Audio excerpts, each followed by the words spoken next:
Som mechanik a zároveň jazdec v Formule Stuba Green Teamu a je to fakt super pocit, keď na niečom tvrdo celý rok makáš, potom si sadneš do tej formule s takou úctou až rešpektom, že to, čo si navrhol a skonštruoval, fakt jazdí. Momentálne sa nachádzame na pôde Strojníckej fakulty STU v Bratislave, tu v našej dielni, kde vznikla už naša 4. formula. Máme karbonové zavesenia, 2 prevodovky, 2 motory, karbónovú sedačku, karbónový volant. Už som sa niečo naučiť viac o mechanike tekutín, preto som sa rozhodol venovať sa aerodynamike, zadných, predných krídiel a difúzoru.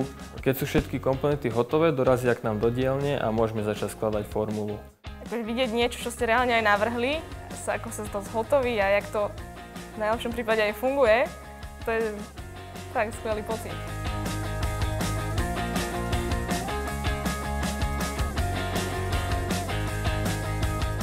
Vítam vás v materiálovom laboratóriu spoločnosti Volkswagen Slovakia.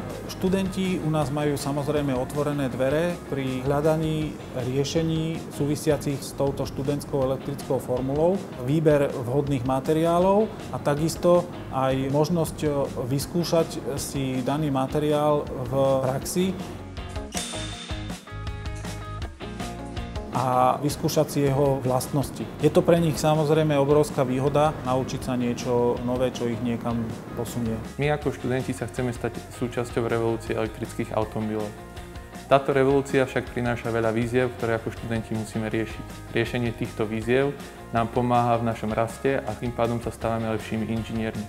Z tej formule, ktorá má 140 kW, na 250 kg váhy sa dá vycúcať fakt veľký výkon. Momentálne sa nachádzame na Hockenheimringu, kde prebieha jedna z najprestížnejších súťaží Formula Student. Je tu 110 tímov z 24 krajín celého sveta a je úžasné byť medzi nimi.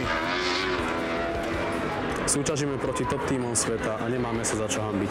Po 3 rokoch sme postavili monopost od nuly, ktorý je rýchlejší, ľahší o 40 kg a inovatívnejší. A sme hrdí, že sme Stuba Green Team.